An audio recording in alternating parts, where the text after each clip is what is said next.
এই মুহূর্তে সবচেয়ে বড় খবর, রীতিমতন সোশ্যাল মিডিয়ায় একটা ভিডিও ভাইরাল হয়ে গেছে আব্বাস সিদ্দিকী ভাইজানকে নিয়ে। আপনারা জানেন 2 বছর 3 বছর 1 বছর 5 বছর 2 মাস 3 মাস যেভাবে আব্বাস সিদ্দিকী জলসাতে যেগুলো বলছে সেগুলো কিন্তু ঘটছে। এই দীর্ঘ কিছুদিন হলো আব্বাস সিদ্দিকীকে গালি দিয়েছিল তার মাকে তার বাপকে। সোশ্যাল মিডিয়ায় রীতিমতন আপনারা দেখেছেন আব্বাস সিদ্দিকী লাইভে কেঁদেছে। অথচ আমরা দেখেছি সোশ্যাল মিডিয়া বাংলার মানুষ আনাচে কানাচে বহুত মানুষ দেখেছে, কেন বাংলার মানুষ আব্বাসকে ব্যাপক হারে ভালোবাসে। আর নওশাদ তো রাজনীতি ময়দানে ওনাকেও ভালোবাসে, তো মানুষের হয়ে তো কাজ করছে রাজনীতি ময়দানে।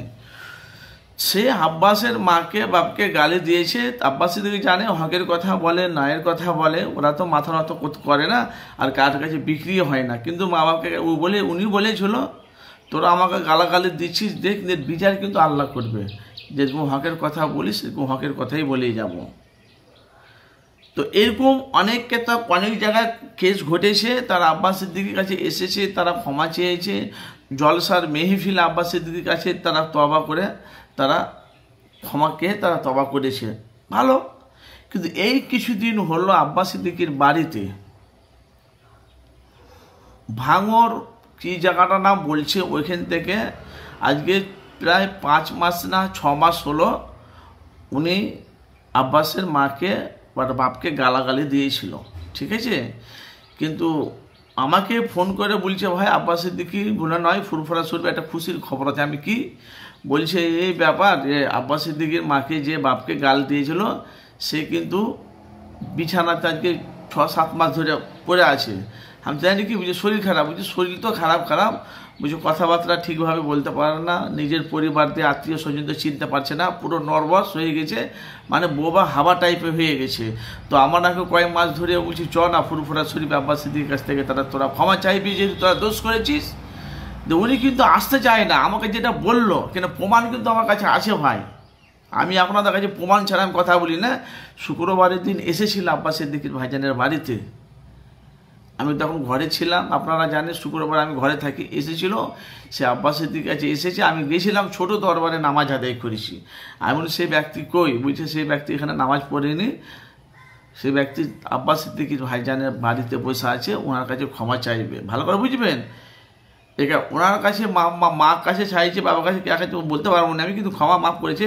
তো ওরা ওদেরই লোক কিছু আমাকে তাহলে বলছে তাহলে আব্বাস সিদ্দিকী যেটা বলছে সেটা কি ঠিক, তাহলে উনি কি আল্লাহর ওলি? আবার কিছু আমাকে বলছে আল্লাহর ওলিদের ছিটা আব্বাস সিদ্দিকীর গায়ে লেগেছে। আমি বললাম ভাই ভালো হতে পারে, না হওয়ার কি আছে, কিন্তু আমি যেটা জানি এখন ওরা বাংলার আনাচে কানাচে বহুত মানুষ তারা আব্বাসকে শ্রদ্ধা করে।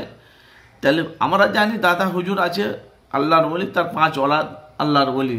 এখন সবাই বলছে আব্বাস সিদ্দিকীও ফুরফুরা শরীফ আল্লাহর ওলি। না আল্লাহর ওলি যদি না হয় এসব কেরামতিগুলো হচ্ছে কেন? আমি বলুন দেখেন ভাই সেটা আপনাদের হতেই পারে। রাজনীতির ময়দানে এলে অনেক রকম মানুষ তারা বিভিন্ন রকম কথা বলছে, কিন্তু একটা জানেন যে একটা ভালো কাজ করতে গেলে মানুষ তাকে দেখতে পারে না, তাকে ছোট বড় কথা বলে হিয়ানত করে, এটা তো আপনারা জানেন। কিন্তু বাপ মাকে গালাগালিটা দেওয়া ঠিক নয়। এসেছিল ক্ষমা চেয়েছে, মাফ করেছে, এবার ওই বেচারি ভালো হবে কি বলতে পারবো না আমি, কিন্তু সে আপনাদের কাছে ফুটেজ আমি আপনাদের কাছে দেখাবো। উনি কিন্তু আমাকে ফোন করেছিল, আবার উনি আসবে, যদি ভালো হয়ে যায় তাহলে জানবেন নিশ্চয়। এরা বলছে আব্বাস সিদ্দিকী ভাইজান আল্লাহর ওলি ছাড়া কিচ্ছু নয়। আমি বলছি ভাই সেটা আপনাদের ব্যাপার, আপনারাই জানেন, আপনাদের মূল্যবান আপনাদের মতামত জানাবেন।